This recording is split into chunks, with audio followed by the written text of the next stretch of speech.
Ladies and gentleman, ಮತ್ತೆ ಕಾಂಗ್ರೆಸ್ಸಿನ rebel Rajanna ಸಿಡಿದು ಬಿದ್ದಿದ್ದಾರೆ.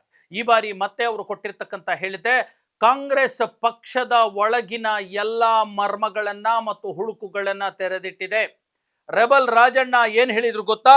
ಕಾಂಗ್ರೆಸ್ ಪಕ್ಷದಲ್ಲಿ ಒಬ್ಬೊಬ್ಬರಿಗೆ ಒಂದೊಂದು ಕಾಯಿಲೆ ಕಂಡ್ರಿ ಅನ್ನುವಂಥ ಮಾತನ್ನ ಹೇಳಿದ್ದಾರೆ. ಅದೇನು ಔಷಧಿ ಬರುತ್ತೋ ನೋಡೋಣ ಅನ್ನುವಂಥ ಮಾತನ್ನು ಹೇಳಿದ್ದಾರೆ. ಅಂದ್ರೆ ಈ ಅಧಿಕಾರದ ಹೋರಾಟ, ಹೊಡೆದಾಟ, ಬಡದಾಟ, ಖಾತೆ ಹಂಚಿಕೆಯ ಅಸಮಾಧಾನ, ನನಗೆ ಆ ಖಾತೆ ಬೇಕು, ನನಗೆ ಮುಖ್ಯಮಂತ್ರಿ ಸ್ಥಾನ ಬೇಕು, ನನಗೆ ಮಂತ್ರಿ ಸ್ಥಾನ ಬೇಕು, ನನಗೆ ಇದೇ ಖಾತೆ ಬೇಕು ಅನ್ನುವಂಥದ್ದು ಬೆಂಗಳೂರಿಂದ ಹಿಡಿದು ಡೆಲ್ಲಿವರೆಗೂ ಈಗ ಹೋರಾಟ ಹಾರಾಟ ಎಲ್ಲ ನಡೀತಾ ಇದೆಯಲ್ವಾ? ಕೃಷ್ಣ ಬೈರೇಗೌಡರು ಹೋಗಿರ್ತಕ್ಕಂಥದ್ದು, ಏರೋಪ್ಲೇನಲ್ಲಿ ಹಾರಿಕೊಂಡು, ಇವೆಲ್ಲದ್ರ ಕುರಿತಂತೆ KN ರಾಜಣ್ಣ ಒಂದು ಮಾತನ್ನ ಹೇಳಿದ್ದಾರೆ.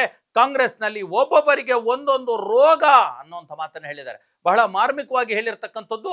ಆದರೆ ವಾಸ್ತವವಾಗಿ ಕರ್ನಾಟಕದಲ್ಲಿರ್ತಕ್ಕಂಥ ಕಾಂಗ್ರೆಸ್ ಪಕ್ಷದ ರಾಜಕಾರಣಿಗಳಿಗೆ, ಶಾಸಕರಿಗೆ ನಿಜವಾಗ್ಲೂ ರೋಗ ಹಿಡಿದಿದೆ.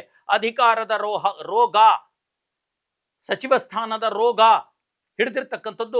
ಏನಾಗ್ಬೋದು ರಾಜ್ಯದ ಪರಿಸ್ಥಿತಿ, ಮತ್ತೆ ಯಾಕೆ ಹೀಗೆ ಹೇಳಲಾಗ್ತಾ ಇದೆ, ರಾಜಣ್ಣನವರ ಮಾತಿನ ಮರ್ಮ ಏನು, ಮತ್ತು ರಾಜಣ್ಣನವರು ಈ ತರಹದ ವಿವಾದಾತ್ಮಕ ಹೇಳಿಕೆಯನ್ನ ಯಾಕೆ ಹೇಳಿದ್ರು, ಎಲ್ಲದ್ರ ಕುರಿತಂತೆ ನಾನು ನಿಮಗೆ ಮಾಹಿತಿಯನ್ನು ಕೊಡ್ತೀನಿ. ನೀವು ನೋಡ್ತಾ ಇದ್ದೀರಾ ನೆಲ ಜಲ ಭಾಷೆಗಾಗಿ ಪ್ರಾಮಾಣಿಕ ಪತ್ರಿಕೋದ್ಯಮ, ನಿಮ್ಮ ಫೋಕಸ್ ಟಿವಿ. ಇದು ಎಕ್ಸ್ಪ್ಲೇನರ್, ನಾನು ಹಬೀಬ್ ದಂಡಿ.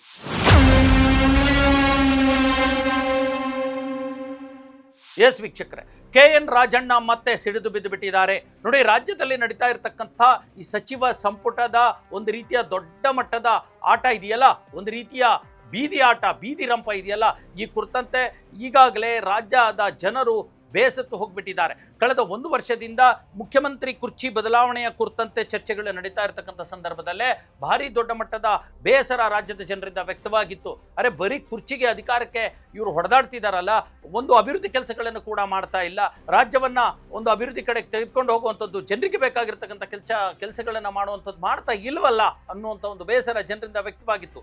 ಈ ಹಂತದಲ್ಲಿ ಹಾಗೋ ಹೀಗೋ ದೊಡ್ಡ ಮಟ್ಟದ ಗದ್ದಲ ಗೋಜಲು ಇಲ್ಲದೆಯೇ ಮುಖ್ಯಮಂತ್ರಿ ಪವರ್ ಶೇರಿಂಗ್ ಆಗೋಯ್ತು ಸ್ಥಾನದಲ್ವಾ.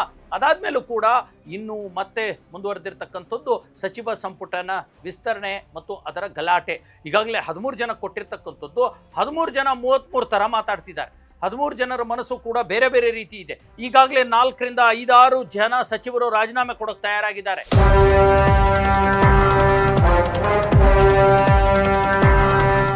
ತಮಗೆ ಬೇಕಾಗಿರ್ತಕ್ಕಂಥ ಒಂದು ಖಾತೆಯನ್ನು ಕೊಡದೇ ಇದ್ರೆ ನಾವು ರಾಜೀನಾಮೆ ಕೊಡ್ತೀವಿ ಅನ್ನುವಂಥ ಪಟ್ಟನ್ನು ಹಿಡಿದು ಬಿಟ್ಟಿದ್ದಾರೆ. ಎಲ್ಲದಕ್ಕೂ ಪ್ರಮುಖವಾಗಿ ಮೊದಲು ಶುರು ಮಾಡಿದ್ದೆ ರಾಮಲಿಂಗಾರೆಡ್ಡಿ, DK ಶಿವಕುಮಾರ್ ಅವರ ಪರಮಾಪ್ತ ಅಲ್ವಾ, ಅವರೇ ಶುರು ಮಾಡಿ ಅವರಿಂದ ಅದು ಕಂಟಿನ್ಯೂ ಆಗ್ತಾ ಬರ್ತಾ ಇದೆ. ಮುನಿಯಪ್ಪ, KH ಮುನಿಯಪ್ಪನವರು ಕೂಡ ನನಗೆ ಆಹಾರ ಖಾತೆ ಬೇಕಾಗಿಲ್ಲ, ನನಗೆ ಬೇರೆ ಕೊಡಿ, ಸಮಾಜ ಕಲ್ಯಾಣ ಕೊಡಿ ಅನ್ನುವಂಥ ಒಂದು ಮಾತನ್ನು ಕೇಳೋದ್ರ ಮೂಲಕ ತಮ್ಮ ಅಸಮಾಧಾನವನ್ನು ಹೊರಗೆ ಹಾಕಿದ್ದಾರೆ. ರಾಹುಲ್ ಗಾಂಧಿ ಒಂದಷ್ಟು ಸಮಾಧಾನ ಮಾಡಿದ ತಕ್ಷಣ ಸುಮ್ಮನೆ ಆಗ್ತಾರೆ. ಮತ್ತೆ ರಾಹುಲ್ ಗಾಂಧಿ ಆ ಕಡೆ ಡೆಲ್ಲಿಗೆ ಹೋಗಿದ ತಕ್ಷಣ ಮತ್ತೆ ಮುನಿಯಪ್ಪ ಮತ್ತೆ ತಮ್ಮ ಬೇಸರವನ್ನ ಮತ್ತೆ ತಿರುಗಿ ಬೀಳ್ತಾರೆ. ಈ ಪರಿಸ್ಥಿತಿ ಆಗಿದೆ. ಇವೆಲ್ಲದರ ನಡುವೆ ಈಗ ಕೃಷ್ಣ ಬೈರೇಗೌಡ ಎದ್ದು ನಿಂತಿರ್ತಕ್ಕಂಥದ್ದು ಇದೆಯಲ್ಲ, ನೇರವಾಗಿ ಮುಖ್ಯಮಂತ್ರಿ DK ಶಿವಕುಮಾರ್ ಅವರಿಗೆ ದೊಡ್ಡ ಮಟ್ಟದ ಥ್ರೆಟ್ ಆಗಿದೆ ಇದು.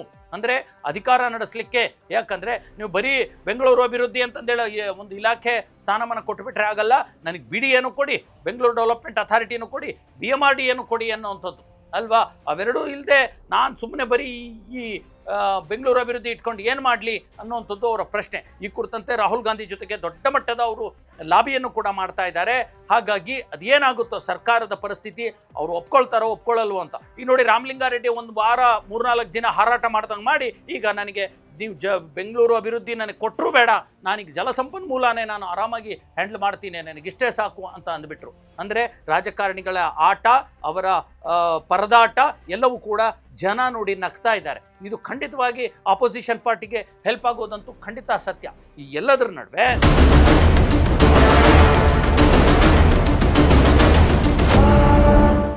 ಈಗ ಇನ್ನು 20 ಸಚಿವ ಸ್ಥಾನ ಇರ್ತಕ್ಕಂಥದ್ದು, 60 ಜನ ಶಾಸಕರು ಈಗಾಗಲೇ ದೊಡ್ಡ ಮಟ್ಟದ ಲಾಬಿ ನಡೆಸ್ತಾ ಇದ್ದಾರೆ, ಪರದಾಡ್ತಿದ್ದಾರೆ, ಬೆಂಗಳೂರಿಂದ ಡೆಲ್ಲಿವರೆಗೂ ಹಾರಾಡ್ತಿದ್ದಾರೆ. ನೋಡಿ, ಗುಂಪುಗಳನ್ನು ಕಟ್ಕೊಂಡು ಹೋಗಿ ನಮಗೆ ಸಚಿವ ಸ್ಥಾನ ಕೊಡಿ ಅಂತ ಹೇಳುವಂಥದ್ದು. ಒಂದಷ್ಟು ಜನ ಅಲ್ಲೇ ಹೋಗಿ ಬಿಟ್ಬಿಟ್ಟಿದ್ದಾರೆ, ಅಲ್ಲಿ ಯಾರು ಕರೆದು ಮಾತಾಡಿಸೋರಿಲ್ಲ ಅಂತ ರಾಹುಲ್ ಗಾಂಧಿನ ವಾರದಲ್ಲಿ 2 ಬಾರಿ ಬೆಂಗಳೂರಿಗೆ ಬಂದು ಹೋಗಿದ್ದಾರೆ ಅಲ್ವಾ. ಆದರೆ ಇವರು ಸಚಿವ ಸ್ಥಾನ ಬೇಕೇ ಬೇಕು ಅಂತಂದೇಳಿ ಪರದಾಡ್ತಿದ್ದಾರೆ. ಈ ಕಾರಣಕ್ಕೋ ಏನೋ ರೆಬಲ್ ರಾಜಣ್ಣ ಒಂದು ಮಾತು ಹೇಳಿದ್ರು ಕ್ಲಿಯರ್ ಆಗಿ, ಏನು ಗೊತ್ತಾ, ನಾನು ಸಚಿವ ಸ್ಥಾನದ ಆಕಾಂಕ್ಷಿಯೂ ಅಲ್ಲ, ನಾನು ಅದಕ್ಕೆ ಪ್ರಯತ್ನನೂ ಪಡಲ್ಲ. ಆದರೆ ಇಲ್ಲಿ ಕಾಂಗ್ರೆಸ್ ಅಲ್ಲಿ ಇದೆಯಲ್ಲ, ಒಬ್ಬೊಬ್ಬರಿಗೆ ಒಂದೊಂದು ರೋಗ ಇದೆ ಕಣ್ರಿ, ಅದನ್ನು ಯಾವಾಗ ಔಷಧಿ ಸಿಗುತ್ತೋ ಗೊತ್ತಿಲ್ಲ. ಅದು ಯಾವ ಥರದ ಔಷಧಿ ಬರುತ್ತೋ ನೋಡೋಣ ಅಂತ ಹೇಳಿದ್ದಾರೆ. ಅಂದರೆ ಬಹಳ ಪ್ರಮುಖವಾಗಿ ಮುಖ್ಯಮಂತ್ರಿಯಿಂದ ಹಿಡಿದು ಅಲ್ಲಿ ಕಟ್ಟಕಡೆಯ ಸಚಿವ ಸ್ಥಾನದ ಆಕಾಂಕ್ಷಿಯವರೆಗೂ ಕೂಡ ಇದೊಂಥರ ರೋಗವಾಗಿ ಪರಿಣಮಿಸಿಬಿಟ್ಟಿದೆ ಅನ್ನೋಂಥ ಮಾತನ್ನು ಹೇಳ್ತಿದ್ದಾರೆ. ರಾಜಣ್ಣ ಇನ್ನೂ ಮುಂದುವರೆದು ಏನೇನೋ ಹೇಳ್ತಾರೆ ಬಿಡಿ, ಆದರೆ ನಿಜವಾಗ್ಲೂ ಕಾಂಗ್ರೆಸ್ ಪಕ್ಷಕ್ಕೆ, ಕಾಂಗ್ರೆಸ್ ಸರ್ಕಾರಕ್ಕೆ ಅಧಿಕಾರದ ರೋಗ ಹಿಡಿದಿದೆಯಾ?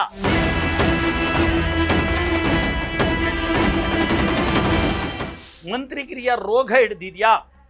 ಸಚಿವ ಸ್ಥಾನದ ರೋಗ ಹಿಡಿದಿದೆಯಾ? ಖಾತೆಗಳ, ಪ್ರಮುಖ ಖಾತೆಗಳ ರೋಗ ಹಿಡಿದಿದೆಯಾ? ಕೊಟ್ಟಿರ್ತಕ್ಕಂಥ ಖಾತೆಯನ್ನು ಅದ್ಯಾರೋ ಟಿ ಖಾದರ್ ಪಾಪ ಅದನ್ನೇ ಸಿಕ್ಕಿದ್ದೆ ಸೀರುಂಡೆ ಅಂತಂದು ಹೇಳ್ಕೊಂಡು ಆರೋಗ್ಯ ಇಲಾಖೆನೇ ಆರಾಮಾಗಿ ಯಾವುದು ಟೆನ್ಷನ್ ಇಲ್ಲದೆ ಮಾಡ್ಕೊಂಡು ಹೋಗ್ತಿದ್ದಾರೆ. ಇವರೆಲ್ಲರಿಗೂ ಏನಾಗಿದೆ ರೋಗ ಉಳಿದಿರೋರಿಗೆ ಗೊತ್ತಿಲ್ಲ. ಈ ಪರಿಸ್ಥಿತಿ ಎಲ್ಲಿಗೆ ಹೋಗುತ್ತೆ ಗೊತ್ತಿಲ್ಲ.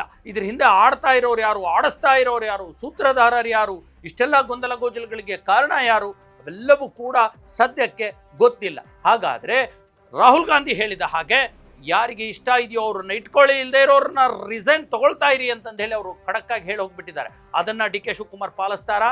ಈಗಲೂ ಕೂಡ ಇರ್ತಕ್ಕಂಥ ಡಿ ಕೆ ಶಿವಕುಮಾರ್ ಬಣ, ಸಿದ್ದರಾಮಯ್ಯ ಬಣ ಮತ್ತು ಈ ಕಡೆ ಇರ್ತಕ್ಕಂಥ ಮೂಲ ಕಾಂಗ್ರೆಸ್ಸಿಗರ ಬಣ, ಅದು ಯಾವ ರೀತಿ ರಾಜಕಾರಣದಲ್ಲಿ ಸರ್ಕಾರವನ್ನು 2 ವರ್ಷ ತೆಗೆದುಕೊಂಡು ಹೋಗುತ್ತೆ?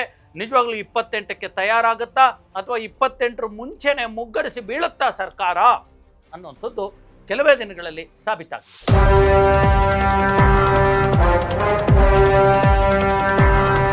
ಎಸ್ ವೀಕ್ಷಕರೇ, ಇದಾಗಿತ್ತು ಇವತ್ತಿನ ಎಕ್ಸ್ಪ್ಲೇನರ್. ಮುಂದಿನ ಮತ್ತೊಂದು ವಿಚಾರದೊಂದಿಗೆ ಮತ್ತೆ ಬರ್ತೀನಿ. ಅಲ್ಲಿವರೆಗೂ ನೋಡ್ತಾ ಇರಿ ಫೋಕಸ್ ಟಿವಿ.